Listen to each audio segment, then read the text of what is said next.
This is Patchwork Heart Ministries Young Catholics Respond, brought to you by Viva Guadalupe. Now, here's your host, Bill Snyder.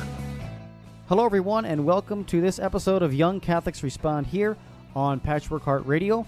I am Bill Snyder, your host, and it's a pleasure to bring to you today a wonderful interview with Brad Farley. Before I bring him in, let me just tell you a little bit about him. He is a passionate Christian, redeemed husband, and father to 3 very young children in Lexington, Kentucky.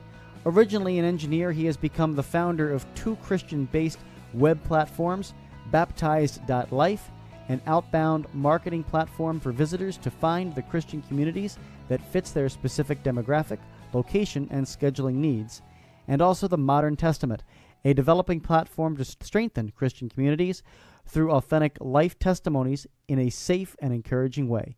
Brad's life was transformed through gritty testimonies in a close community, and his passion is to make that same transformation available to people at large. His dream is to help coordinate Western Christian organizations to make an exponentially larger impact on our culture. So, Brad, thanks so much for joining me here on Young Catholics Respond. It's a pleasure to have you on the program. Thanks for having me. It's a pleasure.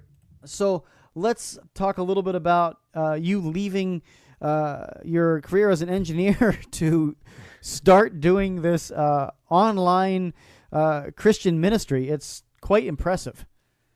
Well, I got to say, part of it was by choice and part of it was of consequence, honestly. I have a background in mechanical engineering and got that in 2010 and worked for a defense contractor for a really large one for a variety of years and kind of had this fast track career and really became very full of myself, really became a person who valued money and titles and used relationships for advancement as opposed to, being genuine, if you will. And it was all about networking and moving up. And so anyway, it all kind of reached a climax in late 2015, early 2016, and ended up getting a position with a nice title and a nice salary to go along with it with a tech startup. So me being a millennial, I thought it was, that was my rocket ship. And I had just become such a poisonous person in my professional life and my personal and professional lives there that I ended up becoming unemployed for a short time. And it was by my own consequence. And that was kind of like my rock bottom. And we'll kind of get into my personal testimony here a little bit, I'm sure pretty soon. But through that and some things that were going on in my family, it really forced me to redefine who I was. And since then, I've got, I landed with a different company where I don't do engineering, but it's a 9-to-5 that pays the bills.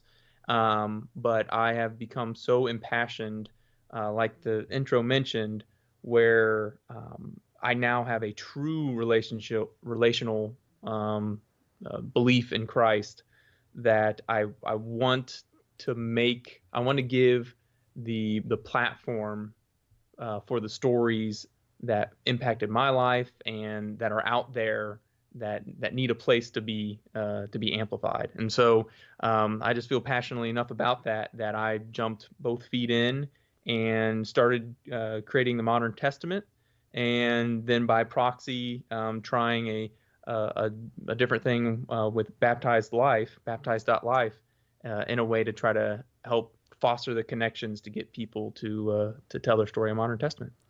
That's beautiful that you've started this, and one of the things you have right on the homepage of Modern Testament that I think maybe you can talk a little bit about your personal testimony, and then also it's almost like an oxymoron a little bit, because here you are saying right on the front of the website, studies show that social media usage worsens depression, sleep quality, and divorce rates.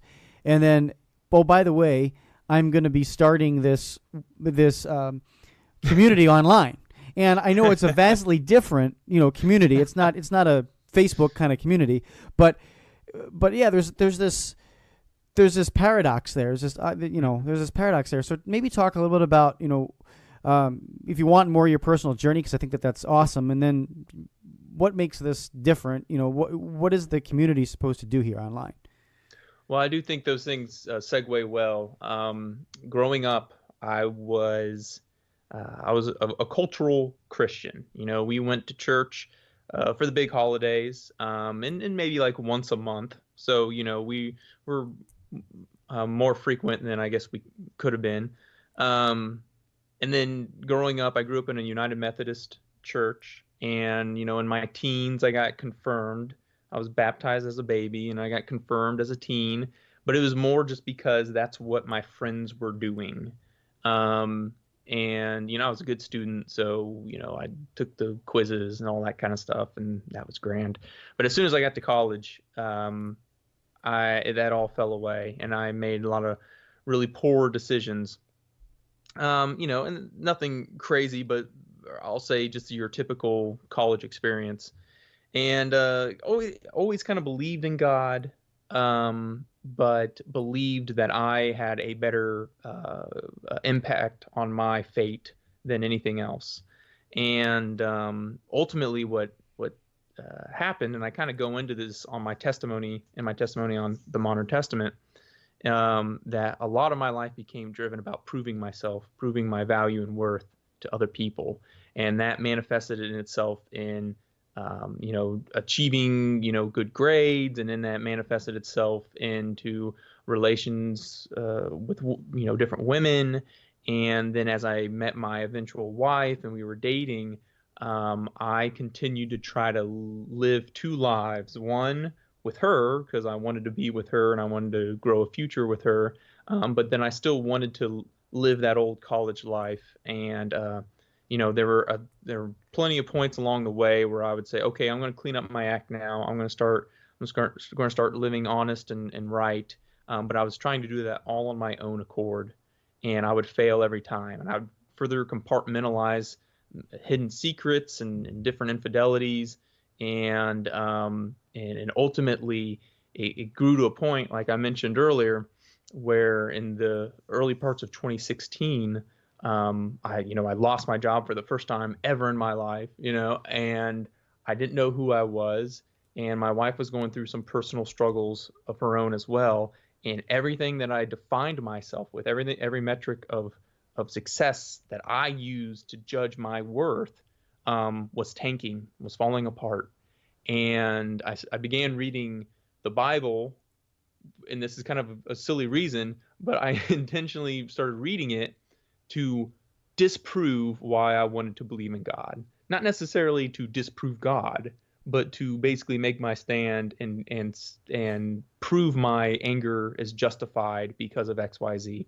And I still have a list on my phone, a notepad, of things I don't like about the Bible. And I was tracking things, starting from the very beginning in the Old Testament. And there are instances where Aaron's sons get killed for burning the wrong incense, or somebody gets zapped essentially for brushing up against the ark. And there's a variety of different stories where I was writing, keeping track of them as a way to kind of say, see, God, I don't want to believe in you. And ultimately, I can't tell you what day, I can't tell you what verse, but ultimately, in the cliche fashion, as I'm actually reading the Bible cover to cover for the first time in my life, it broke me down.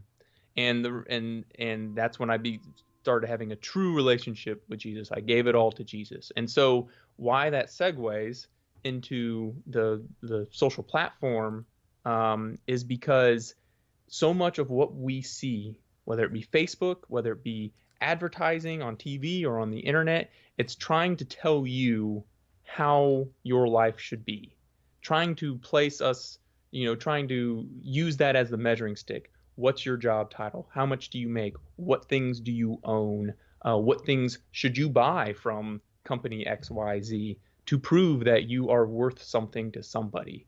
And I bought into that lie for a majority of my life.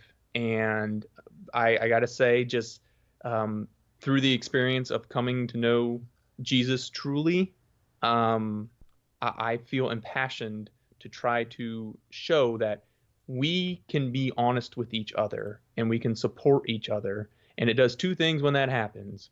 one, it redefines the paradigm of what somebody's value is, and two, what I think it truly does is it changes that measuring stick in a way to where when you become honest with yourself, all the baggage that you're carrying in the darkness, or the crooks of your shame, when you're brave enough to kind of fish them out little by little and in a controlled way, like we tried to make on Modern Testament, those things don't weigh you down anymore. They don't tell you who you are anymore.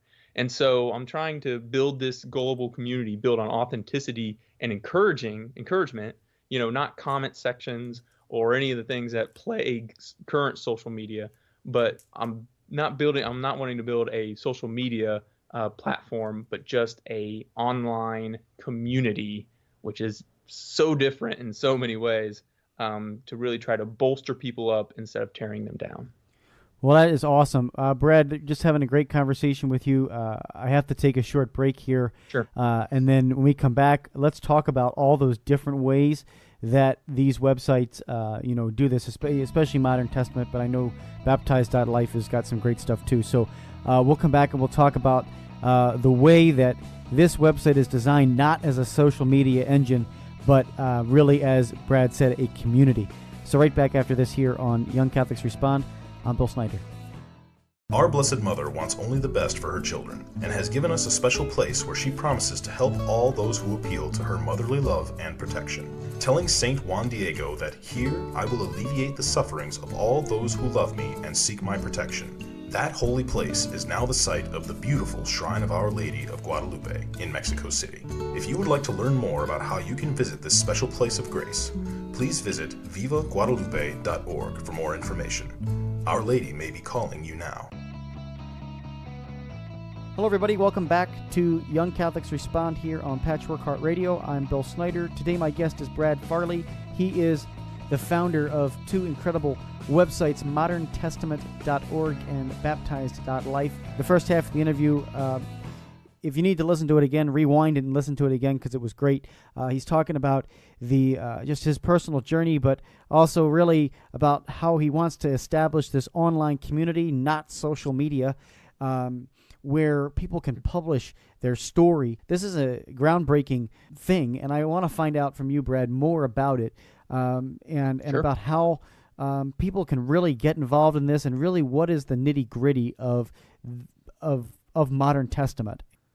Well, like I alluded to in the first half of the episode here, is that I'd been living a life compartmentalized. Now I'll get that out eventually, where I was kind of leading a double life, and I had always thought when my wife and I began having children that I always had to keep that part of my life secret, because if she knew the extent of what I was doing when I shouldn't have been doing things, that it would destroy our family, and the kids would get caught in the crossfire, and that was my self-righteous cross to bear, to keep my sins and shame secret. And it was a testimony on a particular marriage-intensive site that, not ranking sins, but it was just, wow, like how a marriage survives that is just by the grace of God alone. And that was the moment of courage that I had to finally come clean to my wife and unload all of these years of secrets that I had buried and hidden for so long, and that had formed a wedge between her and I, and just kind of really destroyed our relationship. So fortunately, we rebuilt that, and we're stronger than ever, which is awesome. But the thing that I kind of took away from that is those testimony sites, like there's quite a bit of them out there, but there's not a whole lot of social interaction with them. And I wanted to build something where not only could the reader be inspired, but the writer could be inspired by posting their own story. And by that I mean, when users read, say, my story, they have an option to send what we call a ripple, or you could say it's a like, in Facebook. There's no comment sections for people to kind of troll or anything like that, but they can just send that little token of affirmation. And from my end, what I see is a real-time map across states of where somebody has been impacted by my story chapter by chapter, and we call that the ripple effect. So, I've got a couple, say one in Alabama and another across the country or something where somebody has been impacted by my story, and I can visually see, how my story might impact others. And another feature that what I really like, and I think that gets to the crux of this, is that there's a feature where you can insert biblical text into your story, say verses that really spoke to you at this time of your life, or really encapsulate, a particular moment. And a separate page in the Modern Testament is the entire biblical text. And as you click through these biblical verses, just by clicking on them, you'll get to see stories. You'll be linked to the stories that reference them. So now the biblical text becomes more of a living, networking kind of web where you can see whatever your favorite verses are, you can see how it impacts others. And I wanted to have more of an interaction between, what we're inspired by and what other people are inspired by, to kind of show common threads there. And there are other features like we have painfully simple privacy filters. So if I want to filter based on maybe my story, I only want it to be seen by men outside of a 50-mile radius of my zip code, or those who are part of groups, or maybe only outside of my groups that I belong to on the Modern Testament. There are some toggles there that make it really clear, who I want to see my story, and maybe some demographics of people I'm not quite comfortable airing it out to yet. So it's all about encouraging people to just be you, not the Instagram filtered you, not the Facebook humble brag you. It is you as God made you, and as we've fallen as man, but then unpacking that and rising in Christ. That is my goal with Modern Testament. That's amazing. And it's totally free for individuals to do this, right? I mean, there's nothing that inhibits an individual from signing up for this. And as some people might out there might think, that they're, as you kind of alluded to, looking for that sensational story, right? Or whatever. And then there's other people out there that are just saying, well, my story is so not, what is my story? I don't have any story. I grew up, and this is it. That's all I have. All these people with these interesting stories, that's great. But here's the little me that has no interesting story. What do you say to those people who want to join this? It's, I've heard that a couple of times, like, oh, that your story is great, or I've heard awesome stories from other people, but I just feel like my story is so boring. And I guess I don't take offense to that, but I almost kind of want to shake them. And if we are all made in God's image, then we all have a story to tell.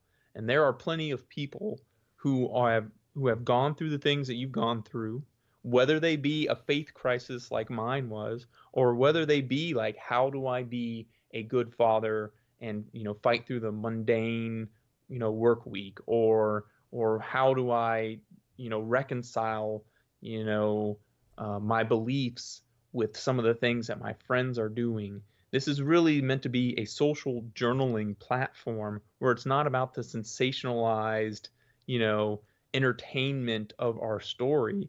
It's just about leaving your legacy, like documenting who you are, why you believe, why you've made the choices that you've made, and what you've learned from them. And if you're aiming to try to sensationalize it just for the entertainment factor, then this almost really isn't the site for you. Yeah, my story is whatever, but my story was painful. I can say it now because I'm on the other side, that it is what it is, and I've been transformed. But if I had the chance to go back and undo what I did to not have the story, I'd probably take that 10 times out of 10. So I don't want that to be the measuring stick, like, oh, my story is so much better than yours, or that I want us. We are each a part of the ongoing ongoing story of God. And that's why I titled it The Modern Testament, that we each have our role to play. We are each the body of Christ.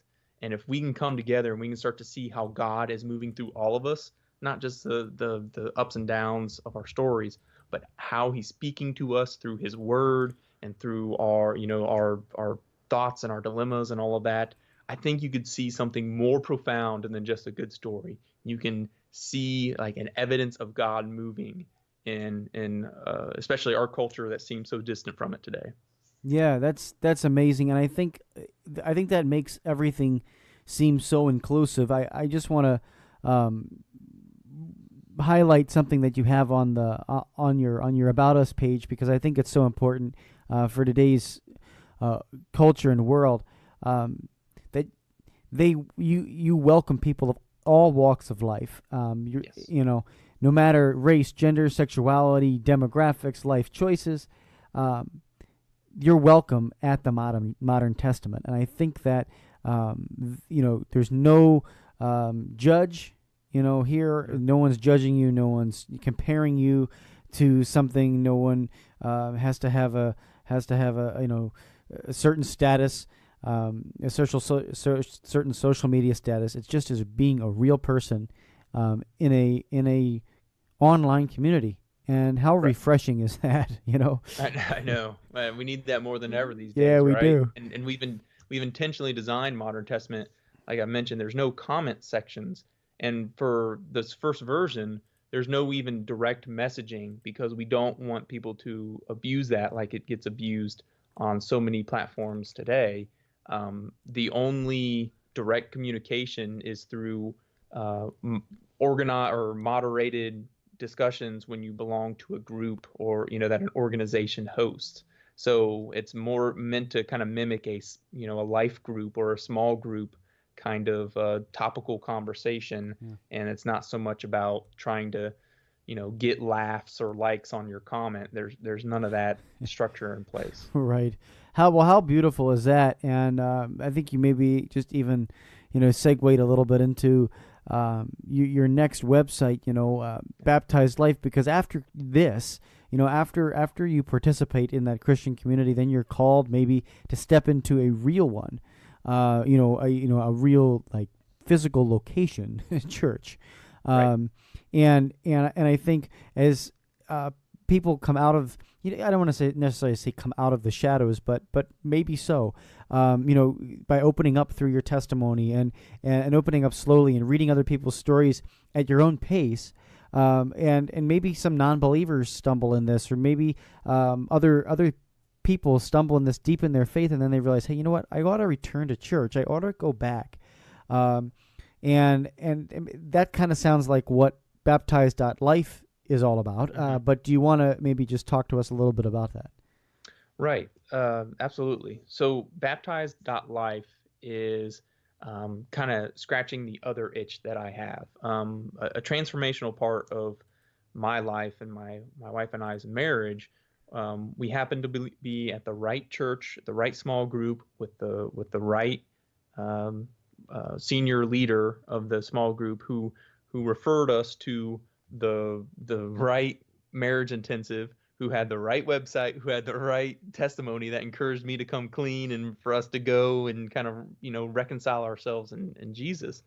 And I see a lot of God's divinity in that, but I also struggle to think that it's now 2018, and it is still so difficult to find real Christian community. The thing with both these platforms is I want to try to encourage people to get connected to people in real life. It's not about the Facebook friends. It's about the real friends. It's the ones you call when you're struggling. It's the ones that you lean on when you need it, and that you're there for when they need you. And so what Baptized.Life is, it's essentially a singular global calendar of events for faith-based organizations, whether it be churches with their small groups or their congregation, service times, whether it be ministries, whether it be certain nonprofit organizations or support groups like AA or anything, and try to give those organizations a platform to add events with specific parameters that make it easier for me, a visitor, to find what I need. So if I'm looking for a men's group that only meets on, that meets on Wednesday mornings because that's the only free time in my schedule, and say I want it to be a Bible study, then I can put those parameters in the search and see which events have been hosted there. And it's so much, you try to look on Google or you try to look on Facebook and you don't have that clarity. It's kind of a crapshoot in a way. Sure, you can find the bigger the church, the bigger the marketing budget, and the bigger the website. But you still have to go rummaging through either websites or church hopping to find the right community that fits exactly what you want. And I'm hoping that Baptized.Life can be a tool to expedite the connection. And I think there's a lot of benefits when you do that. On the website, I mentioned, members in small groups that are a part of a small group are 5 times more likely to stay longer than 5 years with a church, as well as 5 times. We shouldn't, in my opinion, if a church has programming, has small groups, has a particular, whatever the case may be, that should be their outreach. You'd be like, we have this that you offer, so come, or that you need. So please, check us out. Reach out to us, get connected to this group, and see if it fits what you need in life. And I think what you'll find is more genuine connections between visitors and these organizations that they're looking to serve. Yeah, now it's so groundbreaking and just a beautiful way to respond to this culture that's out there.